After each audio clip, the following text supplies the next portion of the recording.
কার সাথে আমার বিয়ে হবে তাকে একদম নির্ধারণ করা, নাকি এটা কর্মফল? নামাজে অতিরিক্ত হাই আসলে করণীয় কি? নামাজরত অবস্থায় শিশু জানামাজে প্রস্রাব করে দিলে করণীয় কি? নামাজ ছেড়ে দিব নাকি চালিয়ে যাব? মেয়েরা বোরকা না পরে বোরকার বদলে বড় জামা হিজাব পরে কি বাইরে যাওয়া যাবে? নামাজের মধ্যে যদি একাধিকবার ভুল হয় তাহলে করণীয় কি? আজানের সময় মেয়েদের মাথায় কাপড় দেওয়া এবং কাপড় থাকা বাধ্যতামূলক কিনা? চেহারা ঘন দাড়ি থাকলে অজুর পানি কতটুকু পৌঁছাতে হবে?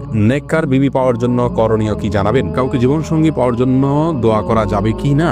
সন্তান জন্ম নিলে কি তার কানে আজান দিতে হবে? কোনো কারণে না দিলে কি করতে হবে? আর বিলম্ব না করে আপনাদের ইতিমধ্যে যে প্রশ্নগুলো আমাদের কাছে এসেছে সেগুলোর উত্তর দেওয়া পালায় আমরা চলে যাই এবং শুরু করি আপনাদের প্রশ্নগুলোর উত্তর দেওয়ার ক্ষেত্রে।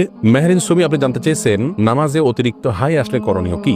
হাই আসলে হাত দিয়ে সেটাকে বাধা দিবেন, বাস এটুকু, এর বাইরে আর বিশেষ কোনো করণীয় নেই। সেটা নামাজের বাইরে সর্ব অবস্থায়। হাবিবা ফারহানা জানতে চেয়েছেন নামাজরত অবস্থায় শিশু জানামাজে প্রস্রাব করে দিলে করণীয় কি? নামাজ ছেড়ে দিব নাকি চালিয়ে যাব?